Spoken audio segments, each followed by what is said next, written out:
Student marches began to fill a public square, and then the Army moved in.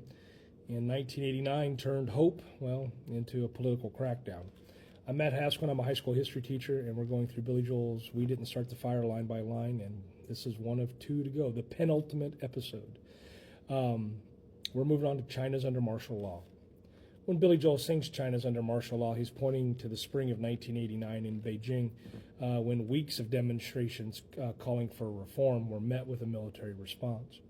It began with grief and petitions, and after reform leader Hu Yaobang died in April of '89, students gathered in central Beijing to mourn and to press for anti-corruption, freedom of the press, and just dialogue. Marches grew into mass rallies with workers and residents joining hunger strikes, and negotiations made the square a national focus. As protests began to spread, the government split over what to do. On May 20th of '89, authorities declared martial law in parts of the capital, and ordered troops toward the city. Residents blocked the convoys, and for days the standoff held.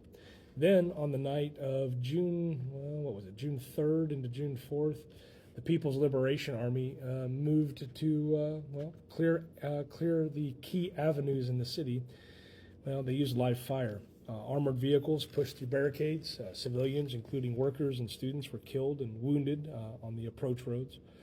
By morning, the center was under control and the square was cleared. Afterward came arrests and censorship. Organizers and supporters faced detention or exile. News coverage inside China shut down, while images from foreign cameras began to shape global opinion. The event's memory diverged. In China, it became restricted speech. Abroad, it became shorthand for a generation's clash with the state. And why does this particular line show up?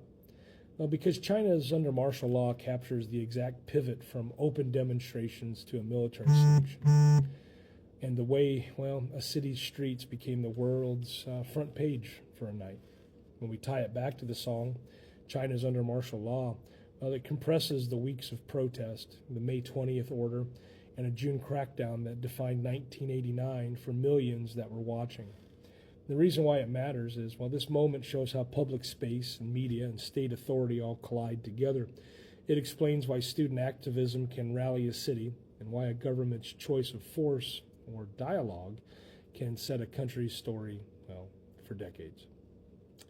If you enjoyed this particular episode, there's not many more to go because, we've got one more to go here. After this episode, we're up with the last one, and we'll be talking about rock and roller cola wars. Thanks for watching.